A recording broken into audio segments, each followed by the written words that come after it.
Hi and welcome or welcome back to The Books Are Everywhere.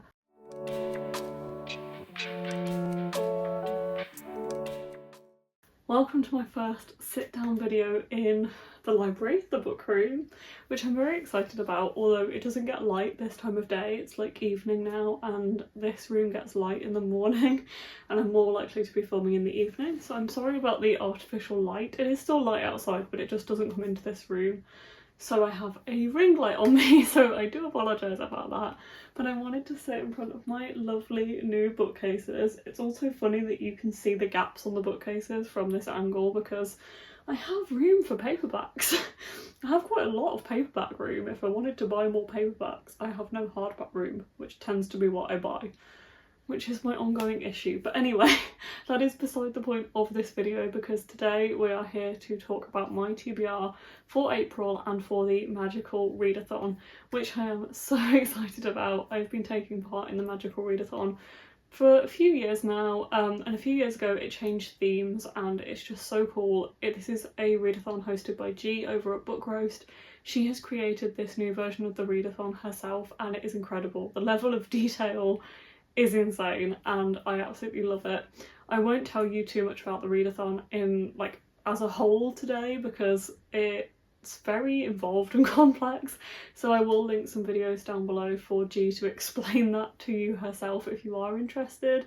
But this is a fantasy readathon set in a fantasy world, and basically the idea is that you go into this world, you go to school to become a certain a career, you're following kind of like a career path. And at this point in the year, so there is spring semester in April and autumn semester in August, I believe, although I think it might have changed to September last year.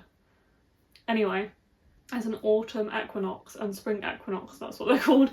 So spring equinox is now, it's April, and at this point in the year, if you haven't been to the school before, then you are picking your own career now based on all of these different careers that she set up, which is just incredible. So I have the document open in front of me. So it does get more complex if you have done the readathon before because you can carry on in your career or start a different career. I tend to not worry about it too much. It is also a very kind of free-flowing readathon. You can do it in several different ways. I tend to start each year as if I'm doing a new career or as if I'm a new character in this world, because you can also create a character and be sorted into a guild, which is so cool. But I don't tend to join in with that part. I like reading the books. So I usually go for the career of Feywild cartographer because I love maps, but there's a few new careers that Nghi has created for this year, which I'm very excited for, because there is a book binding one, which is so cool, a tome binder, but the one I am going for is a lexographer. No, a lexomancer, which is basically linguistics and languages in Eldia, which is the world that Nghi has created. So it's about learning about languages, studying languages and studying the different languages of the land, including the history of the languages and forgotten languages, which is so cool. So depending on which career you choose, you do exams in the spring equinox and then other exams in the autumn equinox. In the spring equinox, it is more simple in terms of you don't have to pass a certain level of these exams, whereas in the autumn ones you do.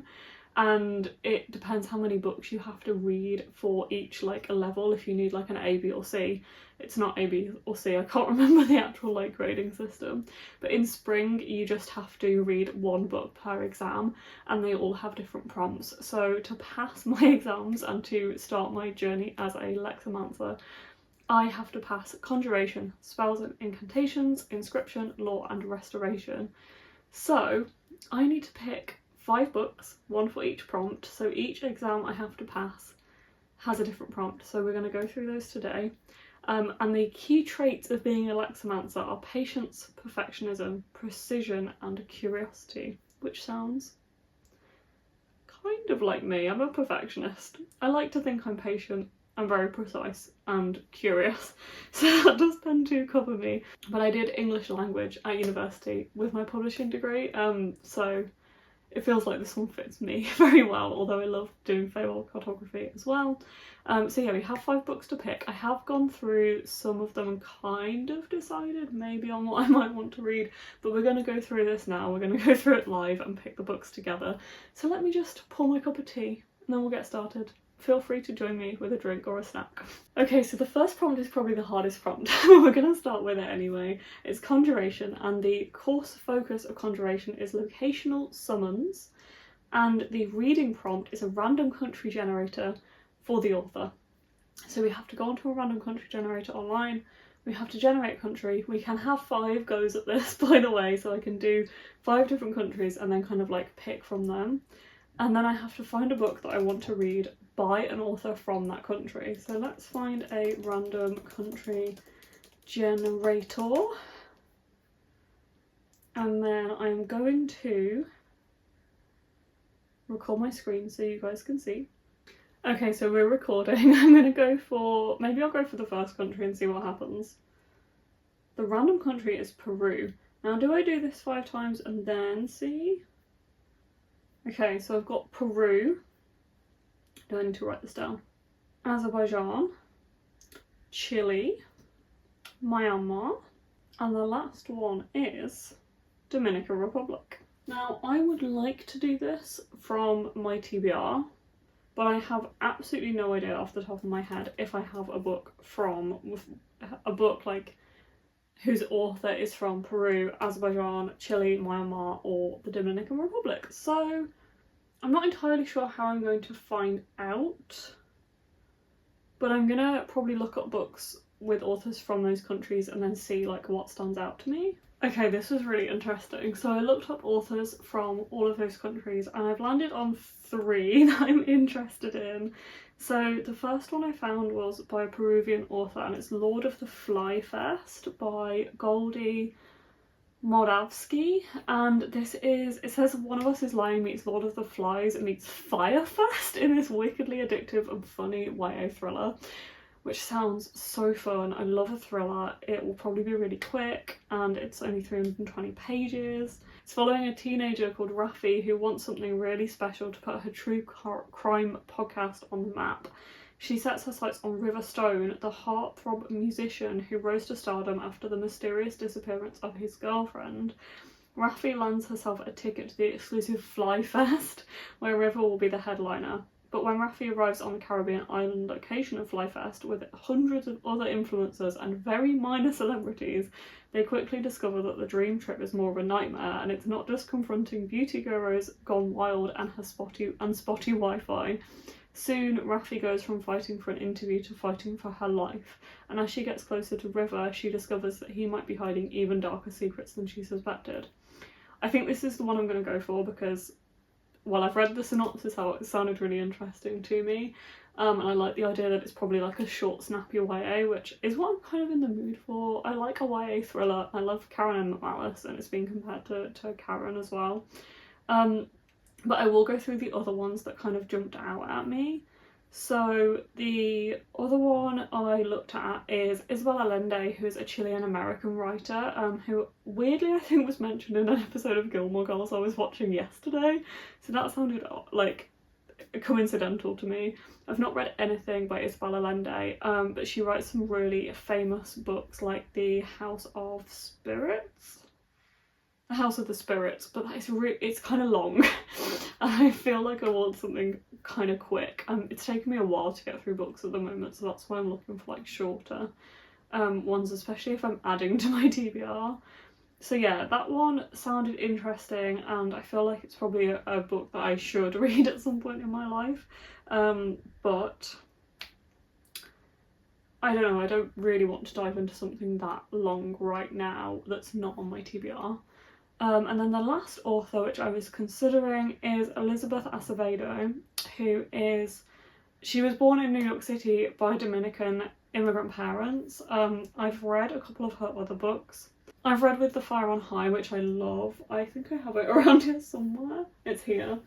And I've read Clap When You Land, which I also really enjoyed. I never read The Poet X by Elizabeth Acevedo, which is also in verse. So I felt like maybe it was a chance for me to finally read The Poet X. but I feel like I'm more in the mood for Lord of the Flyfest, you know? Maybe I'll look for both of them and see which one I can more easily get hold of. I may have a look if they're available on Kindle and then go from there and see which one I want to choose. But yeah, that was a really interesting activity. I knew I'd kind of find stuff that I recognised or maybe already had on my shelves, like Elizabeth Acevedo, but it's also really interesting to look outside of my comfort zone as well, so I'm really glad that I started with that. So that was Conjuration. I think I'm settled on Lord of the Flyfest for that one, but maybe if I have time I'll also read the Poet Exile, see how I feel. The next one is Spells and Incantations, and the prompt for Spells and Incantations, the course focus is the spell copy paste, and it's a word from your last book title. So the book I'm actually currently reading, I'm hoping to finish like tomorrow, maybe today or tomorrow, to finish it in March because it's currently the 30th of March. The book I'm currently reading is Great Big Beautiful Life by Emily Henry. So I need to find other books that have the title Great or Big or Beautiful or Life in any of those words. So I'm gonna go to my physical TBR and search for books that have Great in the title. And the first one that comes up, the only one on my TBR that actually has Great in the title, is Amari and the Great Game by B.B. Alston, which I do want to read and need to read soon because this is a follow-on from Amari and the Night Brothers by the same author, which I really loved. It's a middle grade.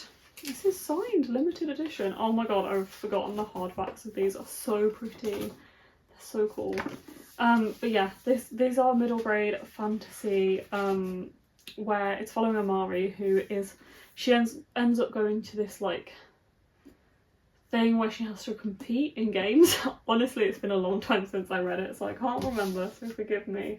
I can't remember the ins and outs, but yeah, that one is jumping out at me. I'm going to search for Big, Beautiful and Life as well.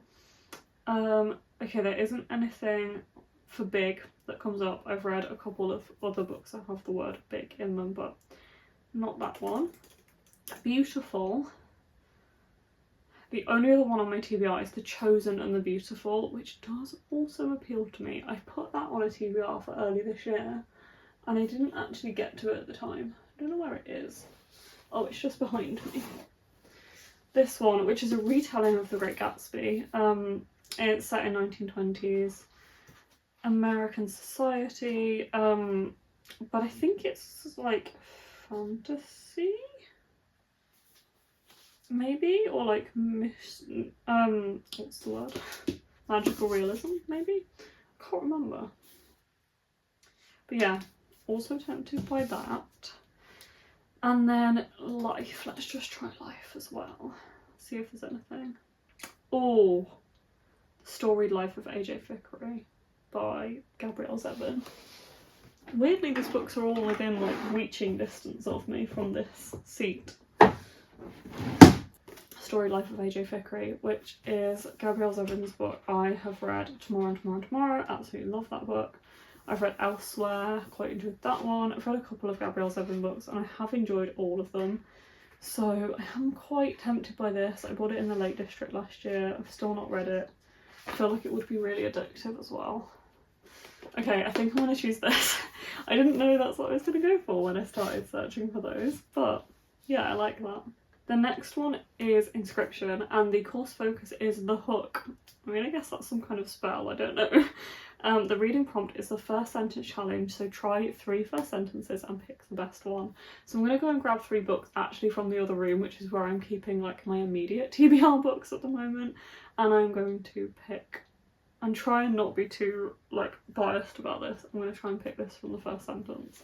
So I've been keeping like an immediate TBR shelf in my bedroom so that I'm more aware of what I need to read, and I have 3 kind of proofs or books that have been sent to me by the publisher that I really want to read very soon. I would love to be able to do this by somebody else reading me these and I wouldn't know like which first sentence is from which book, but alas, it's only me here, so I need to read them myself. And the reason I say I don't want to be too biased is because Bury Our Bones in the Midnight Soil is in this like pile And obviously this is the next thing I want to read. I just got sent this from the publisher. I'm so excited because Edie is my favourite book and I can't believe I'm holding this in my hands. So I've got this one. I have Atmosphere by Taylor Jenkins Reid, which I'm also very excited for. And I have Our Infinite Fates by Laura Stephen, which I'm also really excited for. It is out, but the publisher sent me this copy. So let's actually start with Our Infinite Fates and see what the first sentence is. And this has also been compared to Edie LaRue, so I'm going to try and not be biased. The first sentence of Our Infinite Fates by Laura Stephen is, the ribbon binding their wrists together was as red as a wound. Okay, your name vibes. The first sentence of Atmosphere by Taylor Jenkins Reid is, Joan Goodwin gets to the Johnson Space Centre well before 9 and Houston is already airless and muggy. I didn't know any of the first sentences of these, by the way, before we started, although I think I've heard Laura Stephen read the prologue of the book, so I don't know, that did ring like a bell in my head. The first sentence of Bury Our Bones in the Midnight Soil is, the widow arrives on a Wednesday.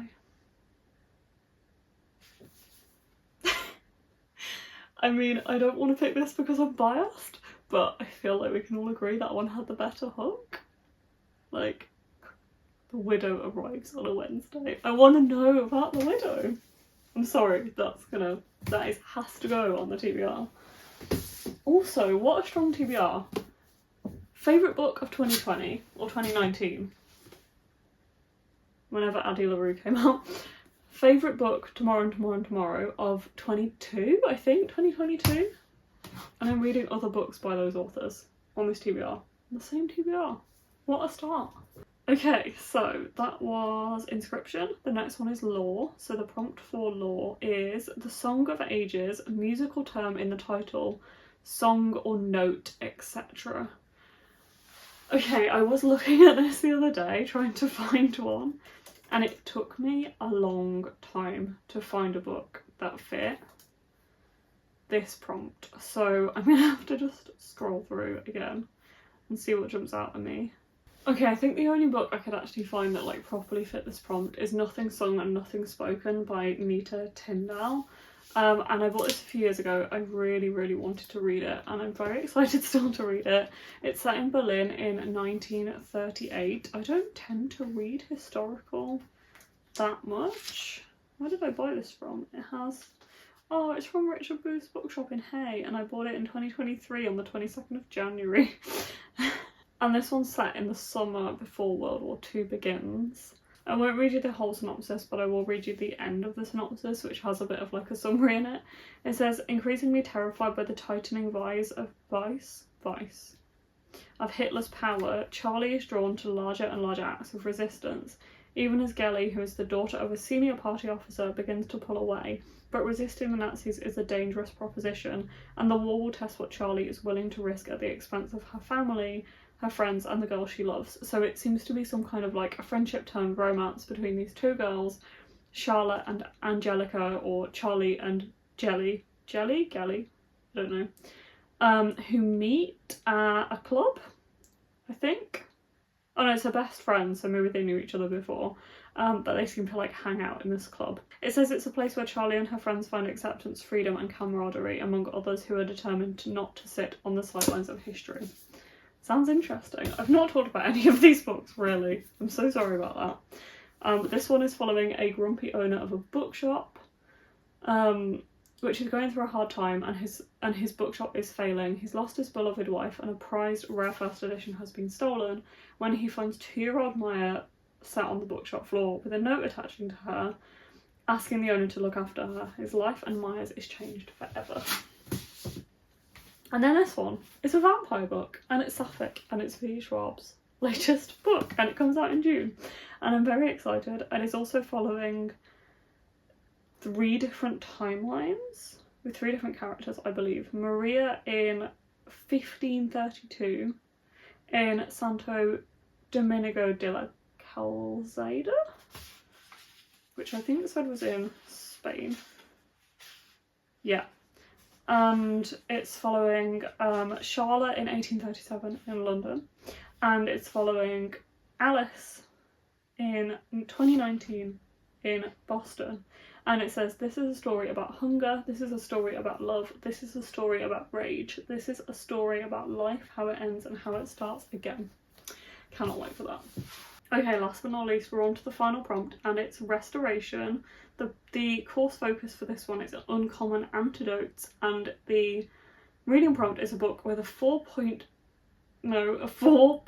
star average rating. I wanted to filter this on Storygraph, but it doesn't seem to allow me to filter by rating. So I'm going to go to Goodreads, go to my standalone TBR, sort the average rating from like highest first, and then go from there. It was doing this, by the way, that I discovered some like really low rated books that were on my TBR that I think are going to get removed. There are 2 that stand out to me here and follow on from the middle grade trend of looking at Amari and The Great Game, which is another one that's up there and is quite highly rated. Those 2 are The Other Edie Trimmer by Jacqueline Wilson and Sadé and Her Shadow Beasts by Rachel Faturoti. And this one is a proof I have had for a couple of years. It's a middle grade, and it's following 12-year-old Sadé, who has been escaping to an imaginary world ever since her mum passed away. Under its candy floss lilac sky, she goes on endless adventures atop her purple-winged bird, Nyx. But soon she discovers that frightening shadow beasts live here too, and they are seeping into the real world. Luckily, when her sister signs her up to an anonymous grief counselling group, Sadé finds her anxiety gets better, at least for a while. Then she's asked to perform spoken word in the school talent show. The beasts are back, Tiger appears with her long sharp claws, Lion with his piercing blue eyes, and Fox rears up on his giant hind legs. Will Sadé find the courage to say what she needs to? Can she stand on the stage and banish the shadow beasts for good? So that one sounds good. And then the other Edie Trimmer I bought when I saw Jacqueline Wilson at Hay Festival. It's her newest book, another receipt for HLY. And this is following Edie, who is fascinated by Victorian times, desperate to be cast in her lead role of her drama club production of Oliver.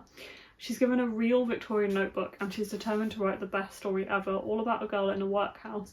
But when she starts writing, something strange happens. She finds herself in Victorian London. Feels the same, but everything around her is completely different. She realises she's living the life of another Edie Trimmer and is in danger of being sent into a real workhouse. Will she forget everything she knows about her other life, and will she make it back to her family? This is illustrated as well. I feel like it gives Hetty Feather vibes. I grew up reading Jacqueline Wilson books. In fact, my letter from Jacqueline Wilson is in this book for safekeeping, because I wrote to her as a child, and I love her books. I loved her books when I was a child. So, I don't know, I'm tempted to read this, but also Sadé and Her Shadow Beast sounds really intriguing, and I think I probably need more of a push to read this one than I do to read the other Edie Trimmer, so I think that should make my decision for me. And I'm actually going to add Sadé and Her Shadow Beast to this TBR. So I have 4 books here in person that I'm going to be reading, and I also have the one to find the Lord of the Flyfest one. I think I've settled on for Conjuration. So that is interesting. So I have Conjuration is Lord of the Flyfest. I have Spells and Incantations, which was copy-paste for the story life of AJ Fickry. I have Inscription, which was the Hook. And we have Bury Our Bones in the Midnight Soil. I have the musical one, which was Law. Musical term in the title, Nothing Sung and Nothing Spoken. And last but not least, I have Restoration, which was a 4 star plus read. And that's Sadé and the Shadow Beast by Rachel Faturoti. So I'm very excited for that. I have not taken part in a readathon for a good while. So it's nice to have like a structured TBR because I've just been mood reading for ages. I hope you've enjoyed this video, the first sit down video in my new home library. Thank you so much for joining me, and I'll see you in the next one. Bye.